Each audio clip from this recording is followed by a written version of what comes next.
Subscribe to the channel and hit like right now, because preseason testing is where Formula One quietly reveals who understood the future and who didn't. Formula One is officially back on track, but what we're watching right now isn't racing. It's something more subtle, more revealing, and far more dangerous for teams that get it wrong. These first days of testing aren't about lap times, glory, or headlines. They're about clues, signals, small details that tell us who actually adapted to the new generation of cars and who is already reacting instead of controlling the narrative. Just weeks after the 2025 season ended, Formula One has entered a radically different phase. New regulations, new cars, new power units, new internal hierarchies, and perhaps most importantly, new pressure. The sport has reset the board, and everyone has been forced to show their hand earlier than they'd like. On the surface, it looks calm. Teams are smiling. Drivers are cautious. Engineers talk about learning and gathering data. But underneath that calm tone, the paddock is already separating into groups: those who arrived prepared, those who arrived curious, and those who arrived late. Barcelona is not about who is fastest.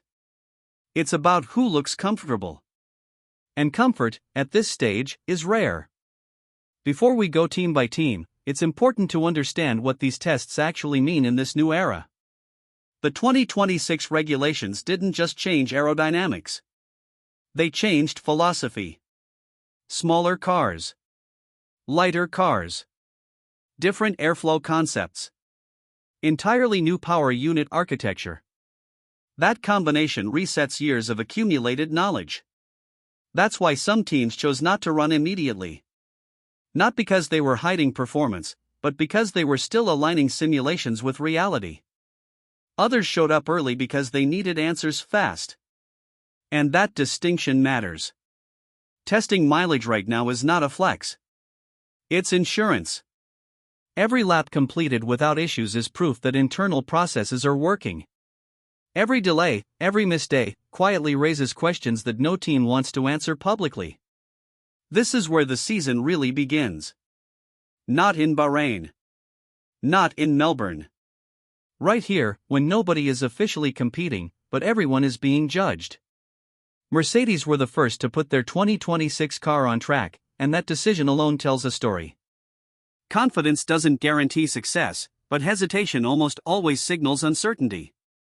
Andrea Kimi Antonelli opened Mercedes' program, starting his second full season in Formula One with a heavy responsibility, validating an entirely new concept. The Italian looked composed, focused on long runs, system checks, and consistency rather than outright pace.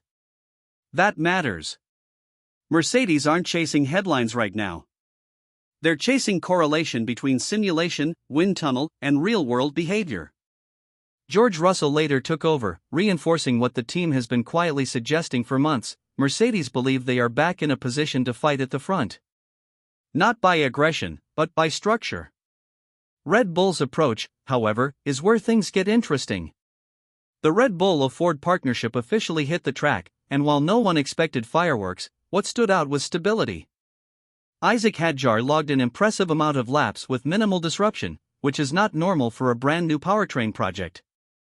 Smooth days early in testing often mean months of preparation behind closed doors.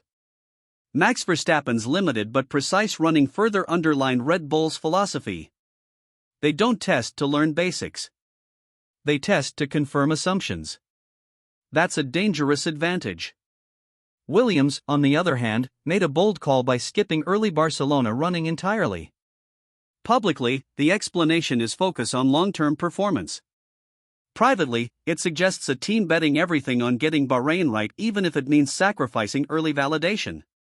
That's a gamble. And Formula One has a long memory for gambles that don't pay off. If you're enjoying this breakdown, subscribe to the channel now. We don't just report what happened, we explain why it matters, and how these early signs shape the entire season before the first race even begins. The 2026 era isn't about raw speed. It's about efficiency. Efficiency of energy deployment. Efficiency of airflow. Efficiency of weight distribution. And nowhere is that more dangerous than at Red Bull. For the first time in its history, Red Bull is not a customer team. It's a full works manufacturer. Red Bull Ford Powertrains designs the engine. Red Bull designs the chassis. Red Bull owns the success and the failure. Max Verstappen has been unusually clear about this. He doesn't talk about horsepower numbers. He talks about integration. About how a powerful engine means nothing if the chassis becomes unpredictable. About how weight from batteries changes the balance. About how active aero can make a car feel disconnected if not perfectly synchronized. His language isn't celebratory. It's cautious. Almost defensive. Because this is the first time in his career where everything could go wrong at once. Then came the comments that raised eyebrows across the paddock. Verstappen openly admitted what everyone knows but rarely says out loud. That teams are hunting for illegal performance. That loopholes are the real battlefield. That thermal expansion, energy behavior, and interpretation games are already defining 2026 before a single race has happened. From a sporting perspective, this is business as usual. From a political perspective, it's radioactive. Because Verstappen didn't just describe the problem. He challenged the system.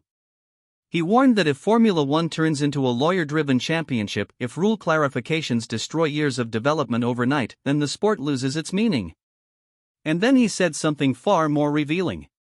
He said he has no interest in being part of that. The 2026 season offers something rare: 9 full days of preseason testing. For young drivers, this is development time. For veterans, it is survival time. Hamilton needed these tests to rebuild confidence, synchronize with his engineer, and adapt to radically different cars featuring active aerodynamics, altered power deployment, and new handling characteristics. Every lap without his definitive race engineer is a lost opportunity. Hamilton's greatest strength throughout his career has been long-term relationships.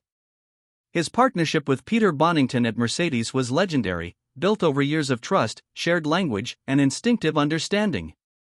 Ferrari could never recreate that overnight, but they could have laid the foundation properly.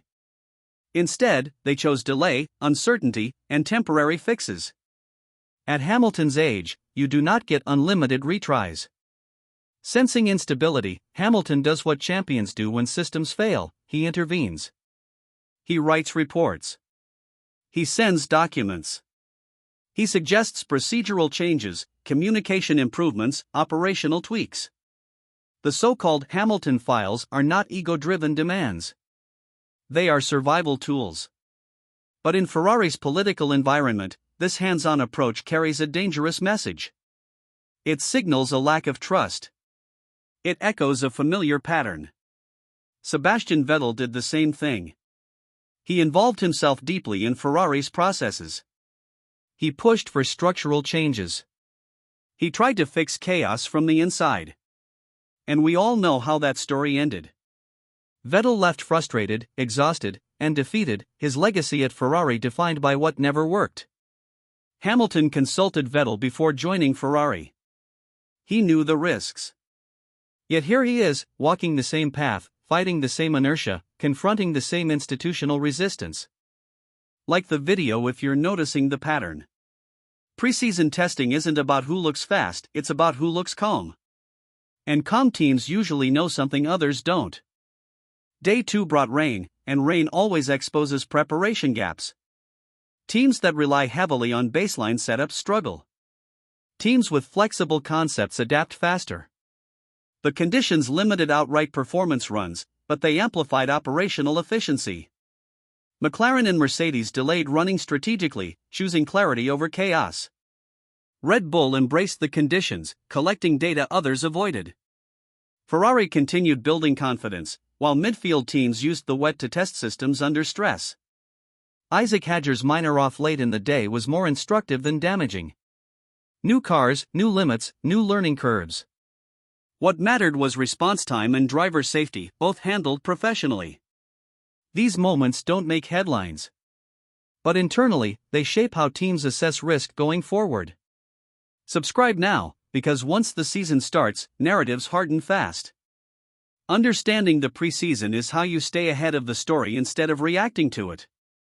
After 2 days in Barcelona, one thing is clear: the 2026 Formula One grid is already fragmenting. Some teams arrived with answers. Others arrived with questions. And a few arrived hoping problems wouldn't show themselves this early. Testing doesn't crown champions. But it does expose habits. It reveals which organizations trust their process and which are still searching for direction. The calm confidence of Red Bull and Mercedes contrasts sharply with the cautious optimism of Ferrari and the quiet discipline of Audi. This season won't be decided by who looked fastest in February. It will be decided by who used these days to build understanding instead of chasing reassurance. The next sessions will add clarity. Bahrain will raise stakes. But Barcelona has already whispered truths that only careful observers will hear. And that's why these early days matter. Like the video and subscribe to the channel, because Formula One doesn't reveal its future on race day, it reveals it right here, when almost no one is watching.